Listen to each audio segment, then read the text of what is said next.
欢迎收听健康时间。今年5月份以来，法国已经受到了第3次热浪的袭击。在大家忍受酷暑考验的同时，法国社会的一个普遍看法是，应对高温的准备依然不足，尤其是一些照护病人和老年人的机构，制冷系统依然严重短缺。也有不少人质疑，在汲取了2003年历史性酷暑导致上万人丧生的悲剧教训之后，法国政府当时设立团结日的目的是什么？每年能够筹集超过30亿欧元的收入，但是公共机构的制冷条件依然很差的问题就被提了出来。的确，2023年夏季，法国和欧洲多地经历了史无前例的持续高温，因为酷暑、独居老人缺乏照料、住宅无空调，引发热射病和基础病恶化，导致15000人死亡。当时就引起了全社会甚至全球的震惊和哗然。当时执政的希拉克政府也痛定思痛，在第2年6月30号颁布法律，设立了团结日，来资助老年人和残疾人的照护，规定法国每个员工每年都需要额外工作1天，而且不支付工资，而雇主则需要为老年人和残疾人的自主生活提供经济支持。最初，所有法国员工都默认必须放弃公众假期，在圣灵降临节星期一工作。这个措施于2005年实施，到2025年，这个系统已经创造了超过600亿欧元的收入，2026年的收入预计为33.6亿欧元。这些资金实际使用问题经常在公众讨论中出现，尤其是最近的热浪期间更是成为关注的焦点。在社交媒体上，一些政界人士纷纷指出，部分养老院的许多房间仍然没有空调，因此就质疑相关投资的有效性。法国极右翼政治人物泽穆尔和极左翼的工人斗争党总统候选人阿尔托都在新闻节目中提到，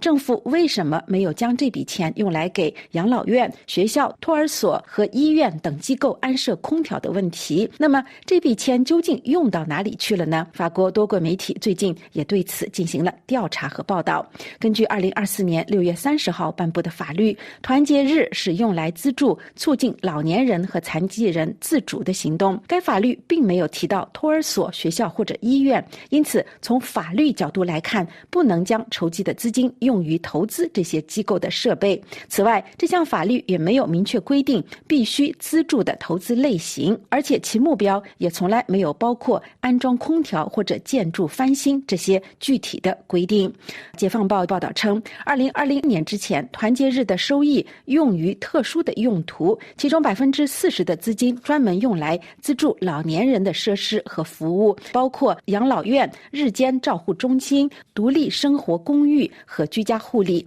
2021年，为了应对新冠疫情，社会保障体系新增了第5个专项基金，专门用来长期照护，其管理权委托给了国家自主团结基金。自从2021年这项改革以来，对这笔资金的监管也就变得更加复杂。团结日的收入不再指定用来特定的支出，而是纳入了国家自主团结基金的整体预算。这个基金的资助范围更广，这个变化也就使得准确的追踪实际获得这笔资金支持的项目变得更加困难，也就是说，已经无法准确界定这些款项资助的具体行动。因此，一些法国媒体也指出，这就更加缺乏透明度了。国家自助互助基金的年度预算总额达到450亿欧元，必须同时履行法律赋予的各项职责，其主要的职责仍然是为独立生活机构服务和个人支持福利提供资金。此外，该机构还要负责协调参与独立生活相关政策的各利益相关方，支持该领域的研究和创新，并且要提升老年人和残疾人支持相关职业的吸引力。尽管涉及的资金看似可观，但是与医疗保健和社会服务部门的需求规模以及整体社会保障支出相比，仍然十分有限。而在最近受到高度关注的改善热舒适度的问题上，根据该基金向法国解放报新闻核查提供的数据，2021到2024年，超过800个养老院现代化改造或重建项目获得了支持，这些资金总投资约80亿欧元，用来部署更好的隔热、防晒和制冷系统。为了应对热浪，该基金还在2021和22年发放了3800万欧元的补贴，并在25年追加了4900万欧元的专项拨款，来帮助医疗机构配备改善热舒适度的设备，包括空调、风扇以及其他辅助设备。那么尽管投入了这么多资金，该如何解释在这一次热浪期间许多养老院仍然遭受高温之苦呢？解放报报道称，国家自主团结基金没有对此问题做出相应的回答。以上健康时间专题由艾米编播，感谢收听。